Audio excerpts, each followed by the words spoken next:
Are the Oscars new DEI rules ruining movies? And Matt Walsh had to say, how to get nominated for the Academy Awards. Step 1, be black. Step 2, make a movie about how white people are racist. Step 3, prepare your acceptance speech. He goes hard. I don't think I agree with this. But there are rules that basically say that you must have some diversity in the cast or behind the scenes in order to be eligible to win a Best Picture nomination. James Woods had something to say about the rules here. It's a short clip here I'm going to play. Let me cue it up for you and let's watch it. Here's the problem. In order to qualify for an Oscar now, one of the two leads has to be a minority of some kind, person of color, gay, whatever. And, and if it's not that, then at least a certain percentage, I think it's 50% of the crew has to be a minority. So, well, when you start doing that, no studio or other producer is ever going to make a movie. They can't qualify for an Oscar. So those are the rules now. And all of a sudden, where does the old white guy fit in? He's the head of the evil corporation, and always, okay? When you can predict a movie from the cast list, they've kind of shot themselves in the foot. And here's the problem. Yeah, this made it, in my opinion, I agree with them on that point. It makes it boring because you've replaced old stereotypes with new ones that make movies predictable. That's a really good watch, by the way. And it's really sad because James talks about he would love to be an actor still, but he's just not allowed. He's persona non grata because of who he votes for politically. I mean, there's Taylor Sheridan. Yeah. But look, Right. I mean, he could work for him. Let's, Can he, though? I don't know if you have anyone has a comment on this, but I really think Sinners is the runaway. It's not only critically acclaimed, it's the best box office among the nominees. Let me share here. I've got something else to show. But also, really quickly, Matt Walsh's whole thing that you just posted or that you just read had to do with Sinners. He's pissed off that for some reason that Sinners got nominated because he thinks Sinners is the most racist movie ever made. More racist than Mississippi Burning, right? the most racist movie ever fucking made, right, Matt? Oh my god! But not only that, but it's been nominated. It's like the most nominated movie of all time. 16. Yeah. Yep. Well, let's go look at the numbers. Oh man, it's no Amelia Perez. But this is from Dave Poland's The Hot Button, a Substack. These are the all 10 Oscar nominated Best Picture by box office. Okay, Sinners is number 1. And honestly, I'm going to say that probably hurts it. These are domestic box office numbers, Domestic. though, right? Yes, domestic box office. So it probably hurts it because the Academy doesn't think they tend to go for the smaller movie that needs help that didn't make money. Anyways, what do we glean? Sinners number 1 at 279 million. F1 189. Marty Supreme 79 currently and getting better. One Battle After Another at 71 million. We can go through it, but Train Dreams and Frankenstein, no reported box office. Both films had limited runs in the theater, but have Oscar noms. What do we take from this? I don't know if I agree with Matt on this film. I mean, look, if I'm being honest, I love Sinners, but I personally thought F1 was the best movie last year. Like that would have been my pick. I loved F1, and I like Sinners. I love Sinners a lot, but for me, I something about F1 I just really bonded with. With that said, you can't take away. Look, if a good movie's being nominated, then a good movie's being nominated, right? It's kind of like when Expedition 33, won every game award in the world because it was the best game that year. So, I'm not saying Sinners was the best of last year, but I think box office wise, it was pretty phenomenal, and I think critic wise, it did really well. So, I can't even argue that Sinners has been nominated for this many awards. I mean, well, my point has always been look here. So what's Yeah. My point is, look Good at this wasn't list. nominated for anything. Look at this so list. what's This is the Matt best Walsh's movie. excuse for that? No, I'm just saying that. Alan, go ahead. Let me talk over you just Okay, one or more Alan. time. Yeah, just go ahead. Go ahead. Sorry, Alan. Everyone, No, I go want to ahead. hear Alan. Say what you need to say. No, all I'm saying is look at the top movies of the year. That's what we were given in 2025. Right. So, I mean, the reason. Look, I love Sinners 2. I think it is the best movie of the year. But I'm looking at what it's up against, and of course, it's going to get the most nominations. It also helps that there's music involved in this, which One Battle After Another did. There's also costumes and makeup that One Battle After Another didn't have. And so, yeah, it's going to win the lion's share of the nominations because look at the list. Yeah. Well, and to Dante's point, Wicked for Good would have been out, but apparently the press tour creeped people out, so they didn't vote for them. Did you see that?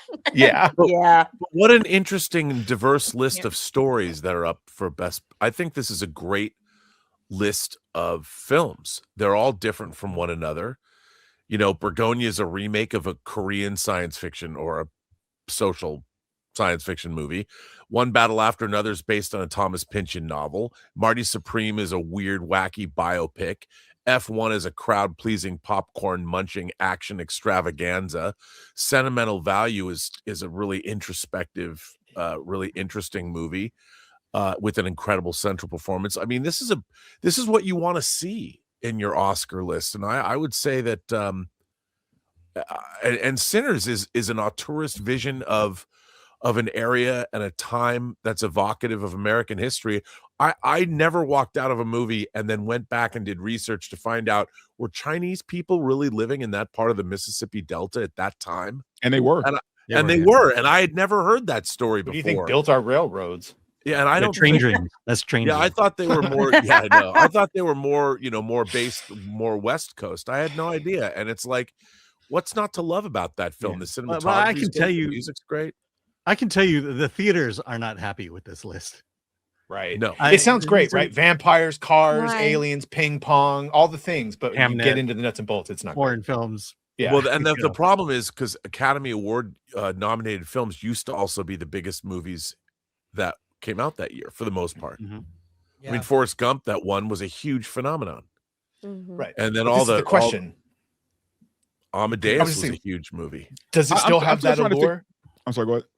Just say, does it still have that allure? Like once the Oscars are just something that we're watching on YouTube, and like if Netflix lowers their release windows, who really cares about getting your film now into the Oscars?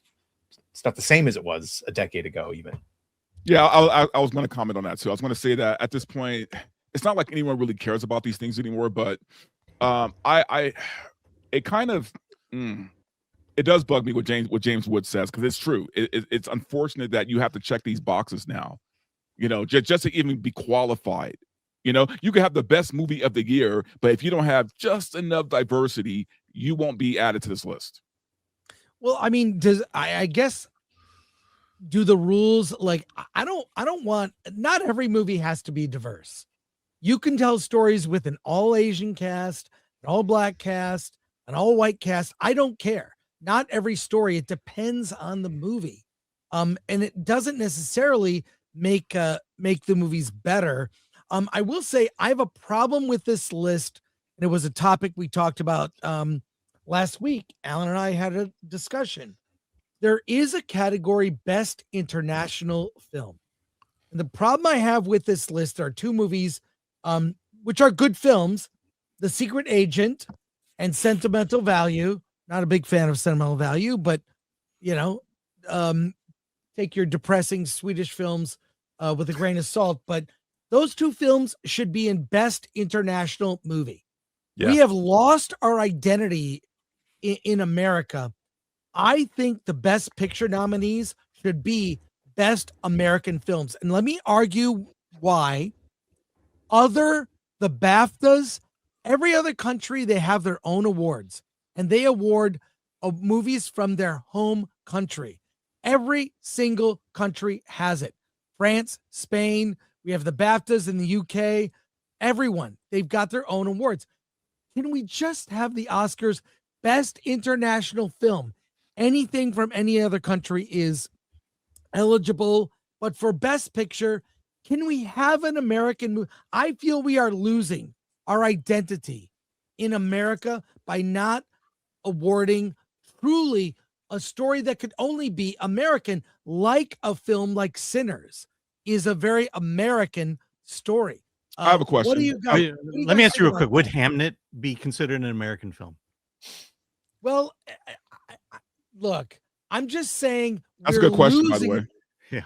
We're losing something by not acknowledging truly American stories like a Dances with Wolves, like a Forrest Gump that you brought up earlier, Rob, or the Untouchables, or the Untouchables. Where it's almost like there's not really an incentive to do that. This is, dare I say, these are globalist films. Uh-oh, he said it. No, I'm just saying you could make that argument. Sorry, Dante, I know you're trying to jump in here. No, I was going to say, a question I have is, and anyone can chime in on this, because I have my own beliefs on this. Should box office play a part in what's nominated for best film? Well, No. they do that by giving you 10 nominees for that category. Yeah. Well, But it which is should- ridiculous. But I guess my point is, look, man, there's something to be said about look, I'm not talking about best director. I'm not talking about best actor. I'm talking about just best movie, right? The movie that everybody went to go see, the movie that everybody was raving about. Should box office play a part in what is nominated for best film? No. I don't think it should. Don't they have a new category for that? Yeah, No, they have a new that's category the for Golden that. Globes. That's the Golden Globes. But Oh, Yeah, that's but what they- they're no, doing. but the reason it is 10 nominees is to capture the big box office movies. The reason Right, why- which, by the that's- way, that's- is just because of and I'll tell you why I bring this up. I bring this up because, me and Chris, we've talked about this, that when I know for most people, for a normie, right? For a normie to sit there and watch 3 hours of the fucking Oscars, and you get to like all these movies that you have never seen before. Like, what's the point of watching the award show, right? Like if I remember back in the day, when we watched the Oscars, like in the 80s and 90s, I had probably seen all the movies that were nominated, Mm-hmm. right? Because I went to the theater to watch those movies. that's not the Oscars problem. That's Hollywood for making Yeah. shitty movies no one wants to watch. Well, but It's what- pretentious movies that no one but wants to watch. but what happened though? That Yeah, there was there a you go, huge- Steph. there- Shitty, there was a pretentious. huge change in the business in that our movies used to be made for the domestic market. And what happened is, beginning in the 80s and 90s, is that Hollywood realized that there's a lot of the time movies will make a lot more money foreign than they would make domestically, which means they had to start targeting movies at the studio level. It used to be that the studios would release Oscar bait movies. Columbia would make Gandhi, Orion or whatever would make Amadeus.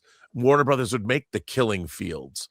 So you had all of the prestige movies that came out were also the Oscar bait movies, were also studio movies, and those movies made money. The problem is the studios shifted over to a global mindset, so they have to make movies that play around the world. So making, no one's going to make Paul Newman in The Verdict anymore. Sidney Lumet would not be directing, yet he was one of our great directors. Nobody would make Tootsie, which was nominated for Best Picture, anymore because it wouldn't travel around the world. People around the world wouldn't see it. So the studio model totally changed, which is why the Oscars then had to realize it's like, oh, all of our Oscar bait movies, no one's seen them. So they had to add those 10. We had to add the 10 more movies that were the populist movies that made lots of money, because the movies that the studios used to make, they're not making anymore. And that was a huge change in the business itself. So, and there's no way to go put that genie back in the bottle. And unless A24 is going to make a Marty Supreme, which has become their biggest grossing movie ever, but even that movie, Marty Supreme, if it came out in the 80s, in the early 80s or the 70s, would have been one of the biggest hits of the year.